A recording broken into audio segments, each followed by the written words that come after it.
The great wisdom of Buddhism teaches us that our minds hold immense power, but they often lead us down turbulent paths. As Buddha once said, the mind is everything. What you think, you become. What does this really mean? It means that in the chaos of life, we are often consumed by thoughts that are not our own, which pull us away from true peace. When life's uncertainties arise, when the future seems blurry, and the weight of our worries feels unbearable, it's not the external circumstances that drown us, but our own minds. The real challenge isn't the situation itself, it's how our minds interpret and react to it. In a world where worry is so pervasive, it's crucial to understand that we don't have to be prisoners of our own thoughts. Buddhism offers something rare, a way to return to stillness even when the storm is raging around us. It teaches us that peace is not something we chase or find outside of ourselves. It is an internal quality that already exists within us, but one we often overlook. Peace is there, quiet, within our being, waiting to be rediscovered. In times of difficulty, rather than seeking solutions outside of ourselves, Buddhism invites us to turn inward, to look within and rediscover the serenity that has always been within our reach. In this video, we will walk together on a path rooted in ancient wisdom, a path that not only shows us how to breathe again, but also how to let go and stop fighting our own thoughts. We will learn how to stop being prisoners of our minds and start living in harmony with them. What we will explore is a transformative practice that helps us take control of our minds, guiding us toward peace and balance. And how do we do this? The first step is understanding that thoughts are not always the truth. 1. Your thoughts are not always the truth. One of Buddhism's most powerful teachings is that our thoughts are not always reliable. Just because you think something doesn't mean it's true. The mind is like a web of mental patterns that have been formed over time. Often these thoughts are shaped by fears, insecurities, and past experiences. They do not reflect reality, but only the habits of our minds, which are often trying to protect us, but end up trapping us in cycles of anxiety and suffering. Buddha described the mind as a wild monkey, jumping from one thought to another, creating stories based on fear and uncertainty. When we are going through difficult times, these thoughts become even louder and more convincing. We might catch ourselves thinking things like, "I will never make it," "I'm not good enough," or "everything is falling apart." But it's important to remember, these thoughts are just that, thoughts. A powerful practice in Buddhism is learning to observe our thoughts without identifying with them. Instead of believing every thought that arises, we can practice mindfulness, simply observing them as if we are watching clouds in the sky. Some clouds may be dark and heavy, others light and fluffy, but none of them are permanent. None of them are the sky itself. The sky is your awareness, your presence, your inner stillness. That is your true nature. The clouds are just passing moods. When a worrying or fearful thought arises, practice saying to yourself, "That's just a thought, it's not who I am. It's not the full truth." Take a deep breath and let it pass without reacting to it. This practice, called mindfulness, is like learning to sit beside a rushing river without jumping in. The more you recognize your thoughts as temporary and separate from your true self, the less power they have over you. Slowly, you will find a quiet confidence growing inside you, one that no fearful thought can destroy. 2. Return to the now, the tradition of the present moment. One of the main reasons we feel overwhelmed and anxious is that our minds often leave the present moment and get lost in thoughts about the future. We begin imagining everything that could go wrong. What if I lose everything? What if I fail? What if I'm not strong enough to handle this? These thoughts create anxiety, not because they are happening right now, but because our minds are projecting potential futures. Buddhism teaches us something simple yet powerful. The future does not exist yet. The only thing that is real is the present moment. The present moment is the safest place you can be. It is where your breath is, where your body is, where peace lives. When you anchor yourself in the present, even just for a few minutes, your mind slows down. You begin to realize that in this moment, you are okay. You are breathing. You are alive. You are safe. It's important to understand that worry is usually not about what is happening right now. It's about what might happen later. But the future is just a mental movie. It's not happening yet, And most of the time, the things we worry about never even come true. So instead of trying to predict the future or control what hasn't happened, practice returning to the now. Buddhism encourages simple methods for this, like mindful breathing, listening deeply to your surroundings or paying attention to what your body feels. When your mind begins to spin with fear, ask yourself, what is actually happening right now? Am I okay in this moment? Can I take one mindful breath? These small practices pull you out of the storm of what-ifs and back into the calm of what is. Because the truth is, you don't need to figure out the next 5 steps, you just need to take the next breath. And in doing that, you give your nervous system a chance to relax, your heart a chance to open, and your soul a chance to rest. 3. You can't control everything, but you can control this. One of the greatest sources of worry and stress comes from the desire to control everything around us. We want things to go according to plan. We want people to treat us a certain way. We want our efforts to guarantee success. But life rarely listens to our plans. The weather changes, people disappoint us, situations fall apart, and unexpected problems show up without warning. And when things don't go as we imagined, we feel helpless, frustrated, or scared. But Buddhism teaches us a life-changing truth. Trying to control everything is a cause of suffering. Why? Because control is an illusion. The more you try to grip tightly, the more things slip out of your hands. It's like holding sand in your fist. The tighter you squeeze, the more you lose.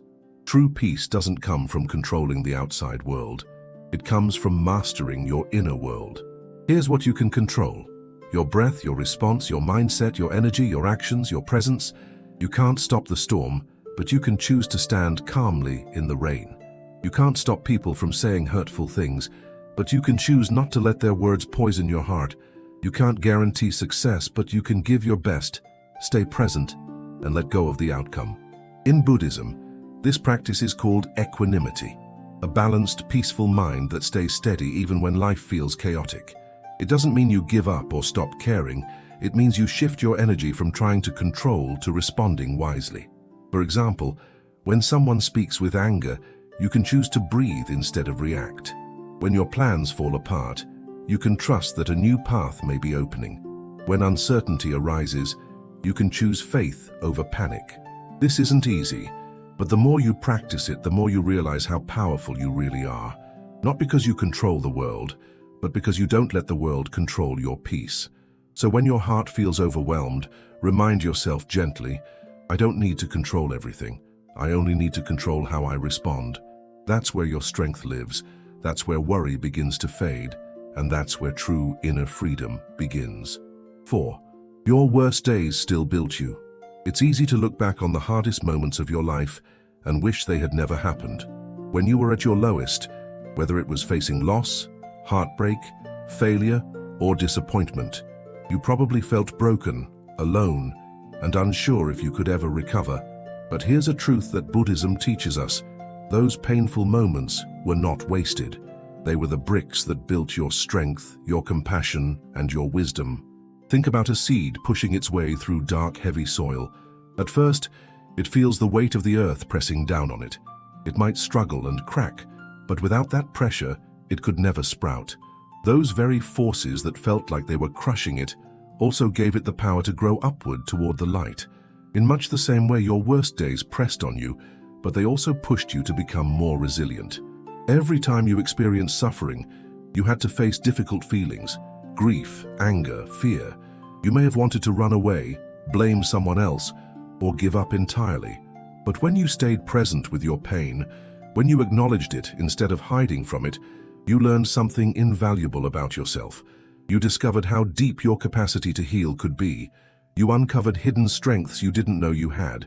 You learned that even when you felt powerless, you still had choices. The choice to breathe, to continue reaching for hope. In Buddhism, this process of transforming suffering into wisdom is called turning poison into medicine. Just as a skilled alchemist turns a harmful substance into something healing, you turn hardship into understanding, empathy, and inner peace.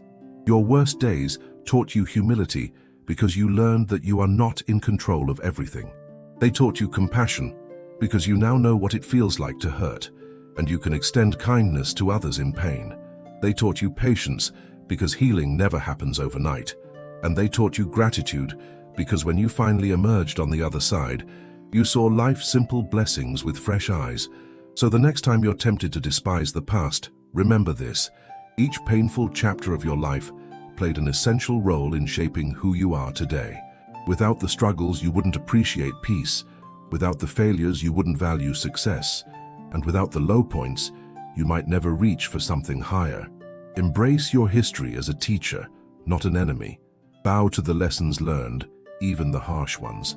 Because in Buddhism, every moment of suffering is an opportunity to awaken to your own strength, compassion, and the unshakable peace that lives within you. 5. Not everything deserves a reaction. When life throws challenges your way, insults from others, unexpected setbacks, or moments of self-doubt, it's natural to feel an immediate urge to respond. Our minds are wired to react swiftly. Someone says something hurtful and we lash back. A problem arises and we panic. Yet Buddhism teaches us that every reaction costs a piece of our peace. If we allow ourselves to be pulled into every conflict, our energy becomes scattered, and worry takes root more deeply. Imagine your mind as a vast, calm lake. When a pebble is thrown, ripples appear. But if the lake remains tranquil, the ripples eventually subside. However, if the lake's surface is already turbulent, even the smallest pebble creates waves that grow and persist. In the same way, if your mind is agitated, filled with fears, frustrations, and unprocessed emotions, any external pebble, an unkind word, a sudden change in plans, a reminder of a past mistake, can set off a storm of reactions. Buddhist wisdom encourages you to cultivate a state of inner stillness so that minor disturbances don't automatically trigger a response. This doesn't mean you become passive or uncaring. It means you learn to pause before reacting. In that pause, you create space to choose a wise response instead of an immediate, often knee-jerk reaction.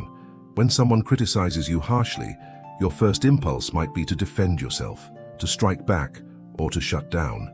But if you breathe and observe your feelings, anger, hurt, or shame, without immediately acting on them, you give yourself time to see whether a reaction is truly necessary. Often you'll realize that the words were more about the speaker's own pain than about you.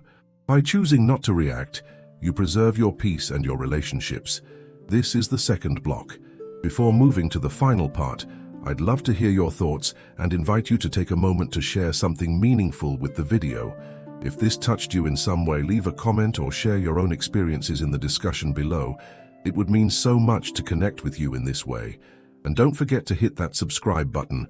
There's so much more wisdom on the way. 6. Reframe the problem as a path.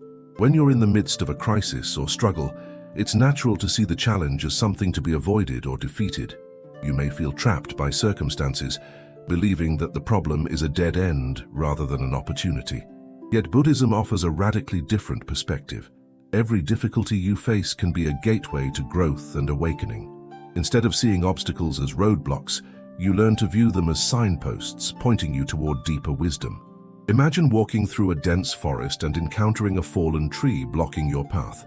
You could stand there, frustrated, convinced that your journey is over. Or you could walk alongside the tree, discover a small opening beneath its branches, and continue moving forward. In that narrow gap, you might notice new plants, fresh sunlight filtering through the leaves, or a hidden stream you never would have seen otherwise. The obstacle itself becomes part of your adventure, a lesson in adaptability and perspective. Buddhism calls this process turning poison into medicine. Every problem has within it the seeds of its own solution, if only you're willing to look deeper. When a relationship ends, rather than seeing it as a devastating failure, you can ask yourself, what can I learn about compassion, healthy boundaries, or self-worth from this experience? When your career hits a setback, you can inquire, what hidden talents am I being invited to develop? What new direction might emerge from this challenge? By reframing, you transform the energy of fear and resistance into curiosity and intention. This shift doesn't mean you pretend everything is fine when it's not. It doesn't deny the pain you feel. Instead, it invites you to lean into the discomfort long enough to discover its hidden gifts. Buddhism teaches that suffering reveals the roots of attachment, aversion, and ignorance, the very patterns that keep you trapped in cycles of stress and worry. When you face the hard truth of your pain, you gain insight into why certain situations make you suffer. Perhaps you realize that you've been clinging to a specific outcome or resisting change because it feels too uncertain. In recognizing these patterns, you begin to loosen their grip. The practice of reframing also involves trusting that the universe has a wisdom beyond your immediate understanding. When a problem arises, pause and breathe before reacting. Notice the story your mind wants to tell, how it might exaggerate the problem or assume there's no way out. Then gently ask, is there another way to see this?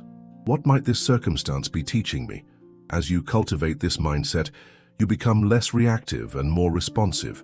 You create space to see not only the difficulty, but also the possibility within it. When you reframe challenges as paths, you begin to appreciate the richness of the journey itself. Buddhism emphasizes that life is impermanent and ever-changing. Joy and sorrow flow hand in hand. By embracing this fluidity, you're no longer a passive victim of circumstances, but an active participant in your own awakening. You start to notice how each trial refines your character, strengthens your patience, and enlarges your capacity for compassion. Even when the path feels treacherous, when heartbreak, illness, or failure looms large, you can walk it with intention, knowing that every step brings valuable insight. Over time, this practice of reframing becomes second nature. Difficult situations no longer paralyze you, but invite you to step forward with curiosity. Worry loses its power because you're no longer obsessed with trying to avoid discomfort. Instead, you're focused on learning from it. You trust that every problem, no matter how daunting, holds a lesson that will guide you toward greater clarity and inner peace. 7. Faith is the antidote to fear. Fear often thrives in uncertainty. Imagine standing at the edge of a dark forest, not knowing what lies within. Your mind conjures every possible danger, and your heart pounds with apprehension. In Buddhism, faith, sometimes called saddha in the Pali language, is not blind belief, but an inner confidence rooted in experience. It's the light that helps you move forward, even when you cannot see the entire path. When hard times darken your outlook, faith becomes a shield, allowing you to stand tall amid uncertainty. First, understand that fear often arises because the mind tries to predict outcomes it cannot control. When you ask, "What if I fail?" or "What if my worst nightmare comes true?" you are projecting possible futures onto a blank screen.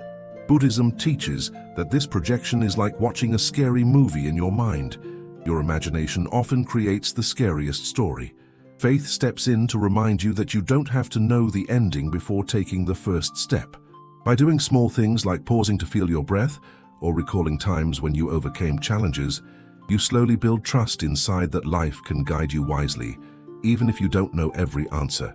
Another way Buddhism builds faith is through the idea of impermanence. Anicca, everything changes. Your situation, your emotions, and even your body. When you realize that no painful moment lasts forever, you start trusting the natural flow of life. Just like storms always pass, your present difficulties will fade too. Accepting this truth doesn't mean you give up. Instead, you see that both good and bad times come and go. With this awareness, you can rest more peacefully in the present, knowing that today's fear will not remain. Faith also grows through community and the guidance of wise teachers. Whether from scriptures, meditation guides, or supportive friends, in early Buddhist communities, people gathered to listen to teachings and share their experiences. This shared faith reminds you that you are never alone in your struggles. Others have walked similar journeys, found healing, and discovered peace. Final wisdom: how to return to peace. Every moment you choose mindfulness instead of panic, you strengthen the bridge between fear and faith. Over time, that bridge becomes so steady that fear no longer controls you. When uncertainty appears, think about how faith transforms your relationship with fear. Rather than seeing fear as an enemy to fight, you start to see it as a guide, showing where greater trust or wisdom is needed. When fear arises, pause and ask, what is this fear trying to teach me? It may uncover hidden attachments, quiet worries, or forgotten dreams. Faith allows you to meet that message with curiosity instead of avoidance. You may discover that beneath the fear lies a longing for meaning, a need for connection, or a wish to live in harmony with your true values. In this way, Faith becomes the remedy for fear, not because it magically erases all anxiety, but because it teaches you to respond differently. As you practice these teachings, you slowly move from being controlled by outside situations to feeling steady in your own inner wisdom. Worry may still come, but it no longer needs to stay. You learn to sit with uncertainty, breathe through it, and keep moving forward with calm confidence. Thank you so much for being here. I truly appreciate you taking the time to dive deep into these teachings. If this video resonated with you, I'd love for you to share your thoughts, experiences, or insights in the comments below. Your story may be exactly what someone else needs to hear today. Also, if you haven't yet, feel free to subscribe to the channel. It's a journey we're on together, and I'd love for you to be a part of it as we continue to explore these beautiful teachings of Buddhism. Take care, and remember, peace is already inside you. All you need to do is breathe and reconnect with it.